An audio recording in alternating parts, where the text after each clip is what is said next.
Bismillahirrahmanirrahim. Assalamualaikum warahmatullahi taala wabarakatuh. Terima kasih Ustaz Rusdi mengurusi majlis kita pada malam ini. Yang saya hormati Abang Rizal Marikan, kita punya pemimpin di Kepala Batas ni, Saudara Helmi, Ketua Pemuda Pulau Pinang, Saudara Fadli Ruslan, Ketua Angkatan Muda Keadilan Pulau Pinang. Sebentar tadi bersama dengan kita Kak Fadlina, Menteri Pendidikan merangkap Ketua Wanita Keadilan, Pak Saiful, pimpinan keadilan daripada seluruh negeri Pulau Pinang, pimpinan Pakatan Harapan, pimpinan UMNO Barisan Nasional, sahabat-sahabat, ayah ibu yang saya kasihi dan saya hormati sekalian. Alhamdulillah, nahmaduhu wa nusalli ala rasulihil karim. Saya malam ni orang panggil sirih pulang ke ganggang. Masuk bulan ni dah bulan ke-7. Saya berkhidmat sebagai ahli parlimen di Melaka, Hang Tuah Jaya. Tapi kasih dan sayang tu dekat negeri Pulau Pinang ni masih tebal. Ini negeri kelahiran saya, kampung saya, ibu saya di sini. Anak saya lahir di sini, saya nikah pun di sini. Jadi tentu sekali tadi saya di Seberang Jaya, dia minta untuk saya ceramah di Seberang Jaya hujung-hujung. Saya kata saya tak boleh, saya nak balik kampung. Sebab saya nak tengok perpaduan yang baru menjelma tentu sekali di Kepala Batas ni. Dan Alhamdulillah malam ini kita dapat bertemu, buat julung-julung kali kita sepentas, sekemah, sejiwa dalam berhadapan dengan pilihan raya negeri yang akan datang ini. Dan saya ulang tadi di Seberang Jaya bahawa pilihan raya negeri kali ini satu pilihan raya yang cukup getir. Dia pilihan raya yang sedikit sebanyak menguji bukan sahaja soal sokongan politik yang diterima oleh Pakatan Harapan dan insya-Allah perpaduan di peringkat negeri Pulau Pinang, tapi ia juga menjadi satu medan dalam kita menguji bagaimana dan sejauh mana kita mampu corakkan politik yang kita sebut sebagai politik landscape baru dalam negara kita, yang menitik atau orang kata meletakkan titik noktah kepada pertembungan pertelagahan berdekad lama antara terutama sekali orang pakatan yang diwakili hari ini oleh Amanah Keadilan dan DAP bersama dengan UMNO Barisan Nasional, rakan-rakan daripada MIC, MCA serta komponen-komponen yang lain. Dan ini bukan perkara yang kita anggap sebagai baru. Sebenarnya ini adalah usaha yang telah kita gerakkan sejak kali pertama pilihan raya ke-15 itu melabuhkan tirai. Apabila kita lihat negara ini tak boleh dibiarkan tergantung tanpa sebuah kerajaan, dan kita juga tak boleh biarkan pada waktu itu untuk kita bina sebuah kerajaan yang tidak mencerminkan sebuah perubahan. Dan ini disahut terutama sekali rakan-rakan daripada Barisan Nasional. Kita dah pernah lihat bagaimana Perikatan Nasional rampasan kuasa pada tahun 2020 meletakkan mereka di situ, memimpin juga beberapa negeri. Kita tak nampak hasil yang kita boleh banggakan. Malah kalau kita nak lihat kesan kepada ekonomi yang hari ini mereka duk ratib, sebenarnya itu hasil daripada yang dibawa oleh mereka sendiri. Dasar-dasar tempang, dasar-dasar longgar, dasar-dasar yang sebenarnya kita pun tak tahu nak dibawa ke mana pada waktu tersebut. Kita kena ingat yang bahawa kesan-kesan ekonomi yang kita hadapi hari ini itu hasil daripada banyak apa orang kata sebagai langkah-langkah yang diambil oleh kerajaan pimpinan Muhyiddin Yassin pada ketika itu dalam mengendalikan terutama sektor ekonomi. Tapi what is in the past is in the past. Hari ini tugas kita untuk kembali pulihkan negara. Hari ini tugas kita adalah untuk memastikan juga bahawa ada agenda pembaharuan, agenda untuk melihat sebuah negara yang lebih baik. Itu negeri Pulau Pinang tidak boleh tertinggal. Dan selama 15 tahun sebenarnya negeri Pulau Pinang ini kita boleh bagi satu markah yang cukup tinggi dari segi pencapaiannya, daripada segi soal menjaga kesejahteraan rakyat, dari segi menjaga bukan sahaja kesejahteraan rakyat tapi sebenarnya juga dalam aspek sosial.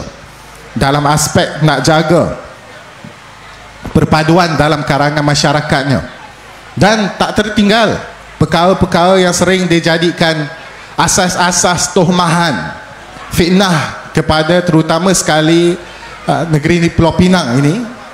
Antara lainnya adalah soal syiar Islam, dan harus kita banggakan kalau negeri Pulau Pinang ini tahun 2009 kutipan zakat pada waktu itu saya ingat dalam 40 juta, meningkat hari ini kepada 150 juta, walaupun hanya ada peningkatan sedikit sahaja dari segi populasi pembayar zakat. Artinya pengurusan yang baik, yang cekap, memulangkan kembali wang, dan juga yang paling penting sekali soal kebajikan umat Islam itu sendiri. Pengurusan yang baik, yang cekap inilah yang diterapkan bukan hanya pada soal pengurusan negeri dalam segi makro, tapi juga termasuk dalam soal kebajikan umat Islam. Dan to date, sehingga hari ini, kalau dicongak, lebih 800 juta telah dibelanjakan sebenarnya, antara yang tertinggi sebenarnya dalam negara ini, dalam soal memperkasakan institusi-institusi masyarakat Islam. Dan ini diambil kira kerana kesepakatan yang dibuat sejak 15 tahun yang lepas itu bukan hanya soal untuk kita lihat satu-satu bangsa sahaja yang naik, tapi adalah soal melihat bagaimana negeri ini dibangunkan secara bersama. Dan kita kena tahu, negeri Pulau Pinang ni bukan negeri yang mudah untuk diurus tadbir. Dia harus diurus tadbir dengan cekap, dia harus diurus tadbir dengan cukup kreatif. Negeri yang sumbernya kalau nak dibandingkan negeri Kedah, nak dibandingkan negeri Selangor, nak dibandingkan banyak negeri-negeri lain, sumber di negeri Pulau Pinang ni agak limited. Malah kita bekalan air pun kita terpaksa ambil juga sedikit daripada Kedah.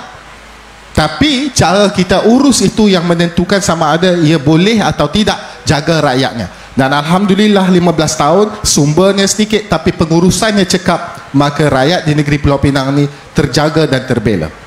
Dan ini perkara yang kita bawa masuk ke dalam pilihan negeri. Dan saya yakin perkara ini juga sedikit sebanyak memberi kelegaan kepada kita dalam berhadapan dengan pilihan negeri. Ya, dia boleh datang dengan fitnah, dia boleh datang dengan tomahan, dia boleh bermodalkan perkara-perkara yang menyebabkan keruntuhan sebenarnya kepada fabrik sosial masyarakat kita. Orang bergaduh di bawah saat pemimpin di atas bertelagah. Tapi tugas kita hari ini di sini sebagai sebuah gabungan perpaduan, tugas kita yang pertama sekali adalah untuk kita menguraikan pertembungan politik tersebut. Kita kena akui dalam negara ini, apabila dititahkan kepada kita untuk membina sebuah kerajaan perpaduan, semua ikut serta. Malah tawaran yang sama, permintaan yang sama turut diberi kepada Perikatan Nasional Bersatu dan juga PAS pada waktu itu. Tapi dengan angkuh dia kata tak mau. Ini bukan kita cakap sembunyi-sembunyi, ini dalam sidang media dia sendiri akui apa permintaan yang Tuan Agong waktu-waktu dibina sebuah kerajaan bersama. Dia kata tak mau, kita tak setuju, kita bantah, kita tolak. Hari ini dia sibuk nak rampas kerajaan balik. Susah kita macam ni. Negara ini memerlukan kestabilan. Negara ini memerlukan sebuah tempoh untuk kita pulih bersama. Pelabur duk masuk, orang-orang muda nak buka bisnes, anak-anak muda graduan nak mula cari kerja, anak-anak muda lepasan sekolah mula mencari peluang, sama ada bekerja sendiri ataupun bekerja dalam sektor ekonomi gig dan sebagainya. Diorang buat apa? Kalau tidak, siang malam beratip fitnah, ajak orang bergaduh, duk tak habis-habis nak menjatuhkan kerajaan. 24 jam berpolitik, dah kita ni penat. Dan dia nak heret sekarang ini bukan sahaja kita yang berada dalam parti politik, bukan sahaja dia nak heret rakyat biasa yang cari makan tiap-tiap hari. Sekarang dia heret institusi-institusi lain, termasuk institusi diraja. Ini macam mana kita nak hadap? Kita berhadapan hari ini bukan hanya musuh politik yang bersaing siapa nak menang dalam pilihan raya. Kita berhadapan dengan bahaya besar dalam negara kita. Mereka ini golongan yang sanggup guna agama dan kaum untuk capai tujuan masing-masing. Dia tak kisah Kalau rumah terbakar, asalkan dia dapat apa dia nak. Dia tak kisah rakyat di bawah bergaduh, asalkan dia dapat apa yang dia cari. Dia nak kejar kuasa politik untuk kembali berkuasa. Dia sebut apa? Pilihan negeri ini, kalau negeri Selangor ditawan, negeri Pulau Pinang jatuh dan sebagainya, Anwar Ibrahim akan letak jawatan sebagai Perdana Menteri. Dia main sentimen sebegini untuk mengelirukan rakyat. Ini pilihan raya negeri soal nak pilih siapa pimpin negeri. Ini pilihan raya negeri soal macam mana kita nak pastikan selepas pilihan raya ini agenda-agenda pembangunan negeri itu boleh diteruskan. Kita ada baginda persetujuan yang kita dah tetapkan, kita dah gariskan rancangan-rancangan yang kita buat, kita dah jalan. Sekarang ini giliran negeri pula untuk pastikan ada kesinambungan daripada apa sekalipun rancangan-rancangan sebelum ini untuk diteruskan. Negeri Pulau Pinang ini bukan negeri yang dirancang hanya 5 tahun sekali.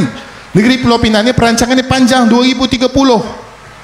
Agenda ekonominya, agenda sosialnya, agenda masyarakat, agenda kebajikan, semuanya dia digariskan.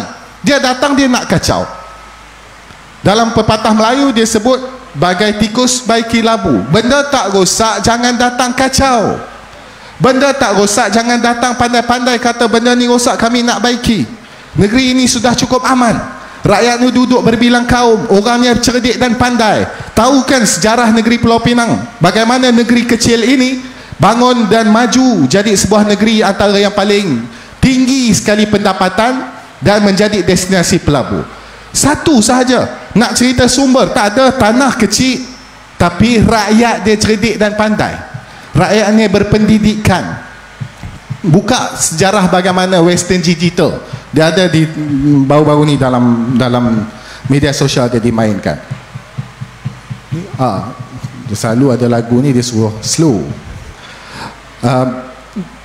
Western Digital dia buka di sini sebab dia tengok rakyatnya pandai berkomunikasi. Dia tak tengok pun nak tengok dulu tanah ni elok ke, dia punya pelabuhan dia tu cukup besar ke tak. Dia tengok dulu siapa yang nak bekerja di sini. Rakyat negeri Pulau Pinang ni dia tengok, oi, yang kerja di kedai makan pun boleh macam-macam bahasa, boleh santuni orang, tahu apa dia nak buat dan sebagainya, soft skill yang baik. Sebab budaya kita selama ini macam itu, orang berpendidikan dan sebagainya. Sebab itu negara ini maju. Dan ditambah pula dengan soal pengurusan.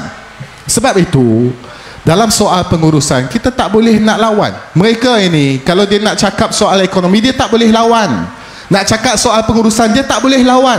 Dia nak bercakap soal mendidik rakyat dia tak boleh lawan. Yang dia boleh akhirnya mainlah sentimen agama dan juga kaum untuk memenangi hati pengundi dengan cara yang tak elok.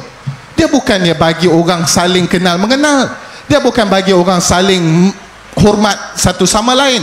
Dia tak ajak pun apa yang dituntut oleh ajaran agama. Dia ajak orang saling membenci, prasangka yang bukan-bukan terhadap kaum lain. Orang kata bagi cerminan yang tidak elok kepada diri kita sendiri sebagai umat Islam dan sebagainya. Ini malam ni Ma'al Hijrah kita bercakap soal perubahan. Kita inilah yang sepatutnya, ini ingat, umat Islam adalah umat yang dibina daripada semangat perubahan itu sendiri. Hijrah itu perubahan. Hijrah itu adalah daripada yang lebih buruk pada yang lebih baik. Ini patut jadi semangat kita. Tapi kita terperangkap dengan persepsi-persepsi negatif ini kerana sedap. Kita seronok duk layan Sanusi buat lawak pasal orang lain. Kita seronok duk layan Sanusi jadi menteri besar yang paling tak tahulah kelaku macam mana. Saudara, kalau nak cari pemimpin macam itu ramai, tapi bukan itu yang kita nak. Kita nak cari pemimpin ada wibawa, ada terampil. Ya, kadang-kadang pemimpin boleh tunjuk garang, kadang pemimpin tu ada kelaku masing-masing, tapi bila buat kerja cekap. Dia tahu apa dia perlukan dan dia tahu apa contoh akhlak yang dia perlu tunjuk pada masyarakat. Sebab yang memimpin itu cerminan daripada masyarakat. Sebab itu orang marah dengan Sanusi. Tapi satu perkara yang saya tak bagi orang marah pada Sanusi adalah Sanusi ini pemimpin yang bagus. Kita pernah ada Lim Guan Eng sebagai Ketua Menteri, hari ini Chow Kon Yeow di negeri Selangor. Kita pernah ada Khalid, arwah Khalid Ibrahim. Kita pernah sekarang ini dipimpin oleh Amir Syari. Kita ada ramai pemimpin-pemimpin yang dikenang sebagai orang yang ada vision jauh dalam membangunkan satu-satu negeri. Tapi tak boleh lawan Sanusi sebenarnya. Sanusi ni dalam soal membangunkan negeri, saya kira inilah orang paling kreatif sekali dalam negara kita. Yang pertama, dia tengok negeri Kedah memerlukan pembangunan. Bagus, dia nampak masalah. Perlukan pendapatan yang tinggi, perlukan industri dan sebagainya. Apa solusi dia? Kita ni bila kita cakap soal nak bangunkan ekonomi negeri, jenuhlah kita cari pelabur, jenuh kita cari tempat, cari tanah, cari tapak, jenuh kita rekrut pekerja dan sebagainya untuk bangunkan satu-satu sektor. Sanusi dia tengok kita ada keperluan yang sama. Oh, kita kena bangunkan Kedah ni. Cara dia apa? Bawa masuk Pulau Pinang dalam Kedah. Tak boleh bawa masuk Pulau Pinang, tak apa, kita bawa masuk KL pula dalam Kedah. Saya ingat kalau kita bagi dia perintah sekali lagi, dia akan bawa masuk Singapura dalam Kedah. Tapi tak apalah, tu cerita Kedah, ni cerita Pulau Pinang. Sama, sebab saya sebut pasal Kedah, sebab tadi saya sampai dekat Seberang Jaya tadi, azan.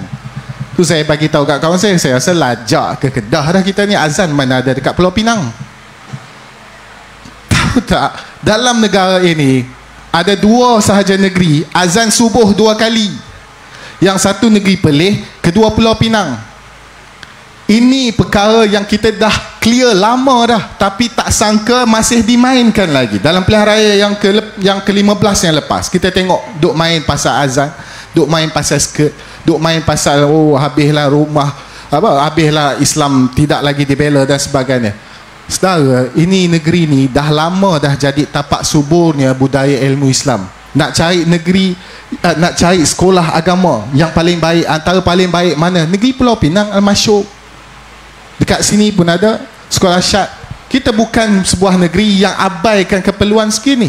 Orang Melayu terbela lama dah, tapi orang datang buat pandai-pandai, cakap oh negeri ini kita kena halau mereka ni semua. Tak boleh macam tu. Jangan kita masuk dalam pilihan raya dengan hanya sekadar main persepsi. Sebab itu saya kira sebagai sekarang ini sebahagian daripada kerajaan perpaduan, UMNO, Barisan Nasional, Keadilan, Harapan dan sebagainya, kita ada tanggungjawab bersama.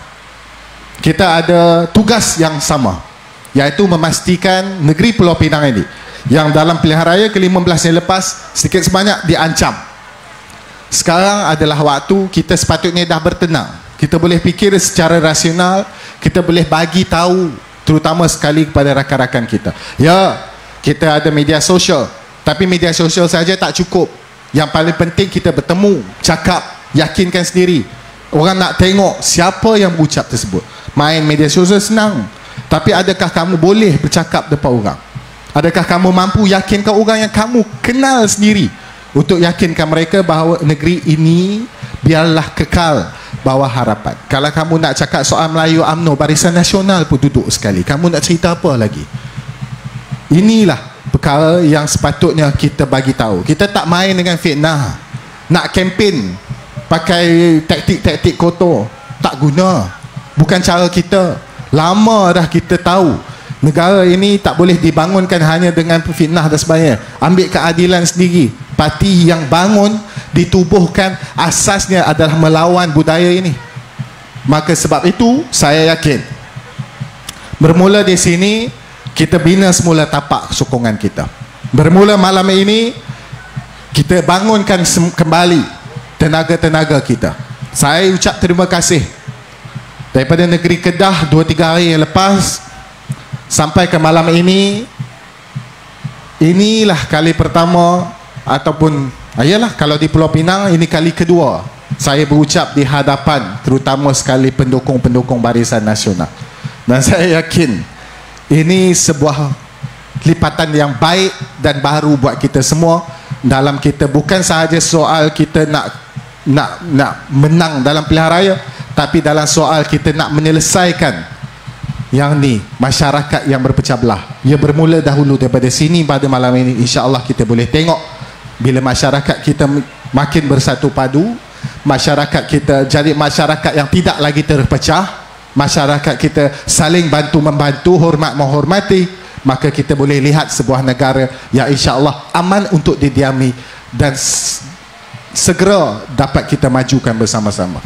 Saya tinggalkan dahulu di situ. Saya ucap terima kasih atas peluang pada malam ini. kita bertemu insya-Allah pada hari pilihan raya pula. Saya bertugas di Negeri Sembilan, bantu di sana, tapi saya mengundi di sini sebelum saya mengundi di Melaka pula lepas ni. Insya-Allah bertemu lagi. Wabillahi taufik wal hidayah. Assalamualaikum warahmatullahi taala wabarakatuh.